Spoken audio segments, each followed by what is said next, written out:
Hello, Aries.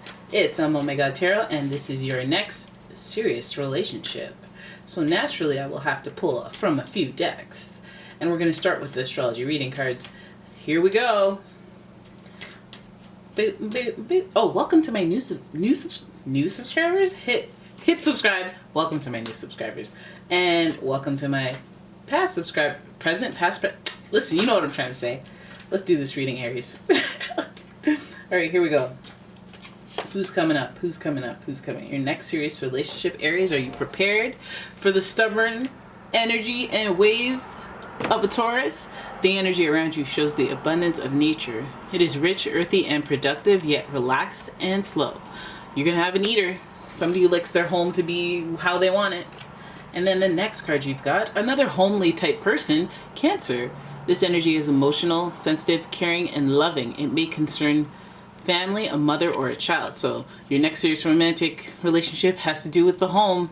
Very, very much oriented by the home. So they're going to be living with you. And your next serious relationship has energies of a Pisces. This energy is wistful, endlessly loving, compassionate, and forgiving. It confuses and softens resolve. Very watery reading, very emotional, sensitive. And then we have that Taurus energy that firms it up. Also the most creatively inclined of the earth signs. So you have your next serious relationship. It's a very emotional one and a very hits home type of relationship. With all the waters, I think there's maybe a spiritual connection as well as just a lot of sensitivities involved in the relationship. But let's have a look at the relationship theme with the romance angels. Here we go. Shuffle away for Aries. What are the themes coming up for this next serious relationship? All right. This is for Aries. This is for Aries. What do they need to know? Next serious relationship. Alright, so your theme is, okay, release your ex.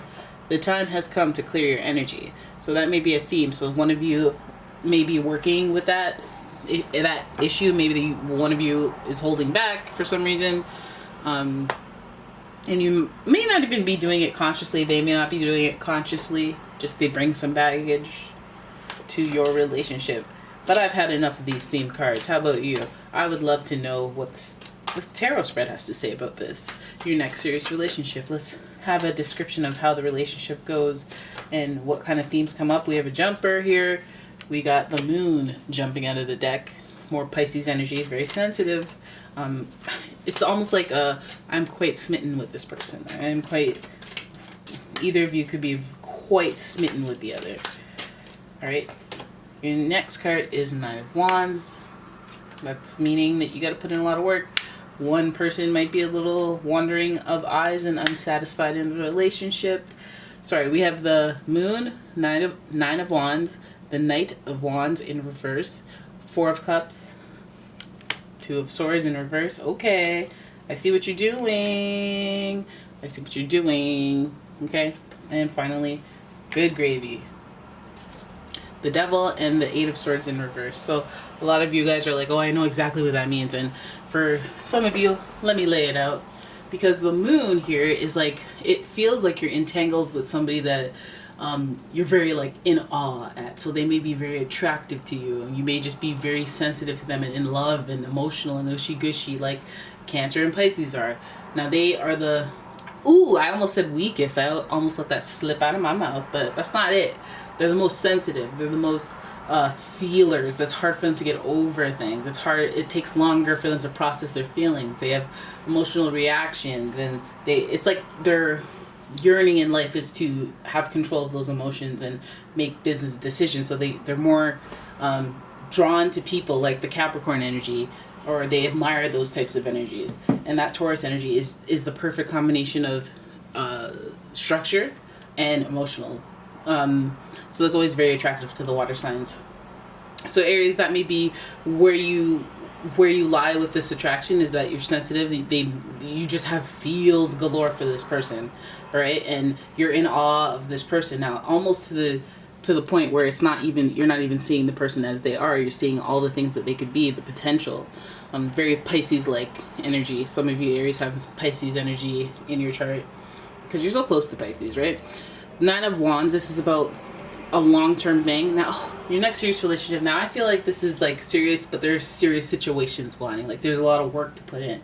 The Nine of Wands represents going through somewhat of a journey with this person. Now, this might be a person, your next serious relationship may be with an ex. Somebody that you have in the past put a lot of work in, and you feel like, this is a lot, and you reach that point. But I feel like they have control over you. They have like your heart. They have your emotions.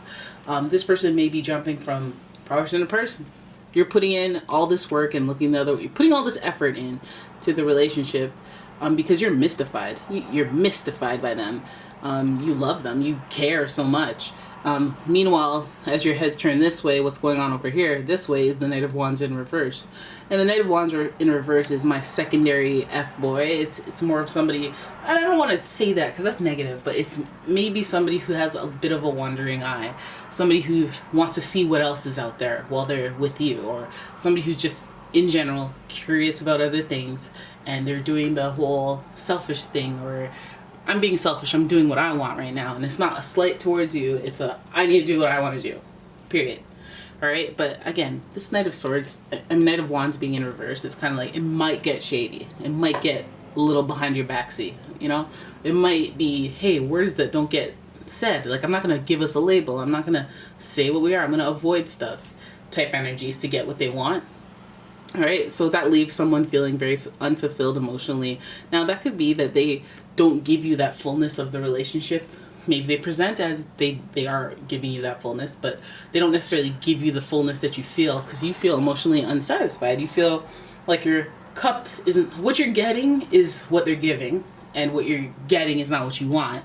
You feel like you could get a little more. You want that cup to be overflowing with love. You want to be all those things, and you feel like it's possible. You feel like you see the potential because, again, the allure of this person, and you're in awe. You're mystified by them.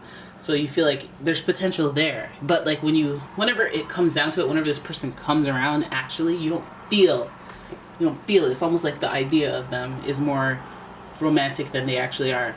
So you're stuck here. There's two signs here of I'm stuck, or I'm in a blah state. I'm in limbo. It's Four of Cups and the Two of Swords in reverse. I feel like this is a position that you don't place yourself in on purpose. Nobody does.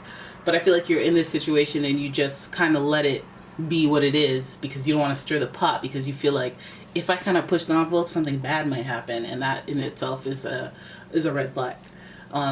Keeping yourself in a state of limbo, not allowing yourself to grow, or thinking that holding on to a little bit of somebody is better than nothing at all, and it's actually paralyzing for your energy, and you can't even see it. Two of Swords is like, okay, it's the way that you're thinking and the way that you are approaching this is not necessarily with the most strength, as the Two of Swords hovers over the Cancer and the Pisces, the most sensitive of the zodiac. Like, that's why you admire those earth-based qualities, those powerful people, those structured people, like the Taurus and the Capricorn, because you wish you had it. And maybe that observation of I admire those qualities is an indication that you should take hold of those qualities, even if they're tiny, but you inside of yourself. Like, this is when you have to be a Taurus and put your foot down, or be a Capricorn and get yourself the best of all situations, take advantage, win. But I think maybe you might just be holding out for something and being kind of the, not doormat, but like not the person with the upper hand in the relationship. You don't want to do that. You don't want to do that. It's not the natural Aries way. So there's the Devil there. And the Devil is literally people bound to their afflictions, bound to their indulgences. You can break free at any time. This isn't a big old dirty chain with shackles on the feet and the hands. It's like shackles of the head, the crown. You know, it's your mind that keeps you in this situation, and you're free to break free of it at any time. But I see all the limitation and stagnation and limbo cards, minus the Hangman, are here. They're like, you hold yourself still because you're stuck, because you're not only blindfolded twice, pretending that you can't see the obvious answer of what to do with this person. I feel this next serious relationship, I feel like it's like the serious relationship that you're holding out for. Like, it's a serious relationship, but is it the label, the full-blown label? I don't think so. I feel like this is a serious relationship to me. It matters. We're growing to something. we're becoming something. And I feel like on their side, they're keeping you in a state of limbo because they're still wanting to see what's out there and they're still wanting to indulge. There's a lot of red here, and so that's action. So I feel like the action is on their end. The blinders are on for you, so it may be stuff that you don't even know is happening or that's going on in the background. And I feel like if this is a person that you're in a serious relationship with because you have all this history, and you're holding on to that history that you have with them, but what it is right now isn't ideal. It's not emotionally fulfilling. It keeps you in a state of limbo, like not dating other people, not going after your heart is invested in them. It's something that you need to channel that Capricorn energy and put your foot down and know what you want and be like, I'm getting what I want. You know, you need to reverse this 8 of Swords where it's limitation, it's boundaries. It's quite the opposite of what the Devil is supposed to represent, like, or you know what I mean, like it's taking control. Now this is when this upright is when you, like, you're in a situation again and you could break yourself free, you know, 'cause you have the answers are all around you, but you can't see it. You can't see it, and you might not be able to see it because of your emotions. Look, her feet are in the water. So it's about tightening up on the emotions, I think. I know for Aries sometimes there's impulsiveness and there's, like, I don't want to say hot-headedness, but I guess there's some swords here, so we could say that, being impulsive. But I think that in this scenario, I would say, you know, some of this theme here is release the ex, because I guess they're keeping you on a loop, they're keeping you on a cycle, and it's a cycle of stagnation and being limited, being held, emotionally unfulfilled, not moving forward, and it's on at your own will. So again, figure out what this is about. The mystified moon, why you admire them so much. Figure out if it's worth all the work that you've put in, and be real with yourself about, are you emotionally fulfilled? Are you sure about that? Are they really committed? Are they out here in these streets? Do they belong to the streets? The Devil, are you just caught up in them because of that? You know, maybe they lay it down really well. Maybe that's what you're really in love with. Maybe you like the way that they buy you stuff, you know, and you need it, and you don't want to be out here getting a job, and you know, or you want that padded cushioning because you probably do have a job, you know, whatever it is. Really address that stuff to yourself. Take the blindfolds off. All right, so that's your reading. I hope you guys enjoyed it. If you did, please give the video a thumbs up and subscribe to the channel. Leave a comment if anything resonates, and if you'd like a personal reading, please check out my description for instructions on that, and I'll see you guys in the next one. Thanks for watching. Bye.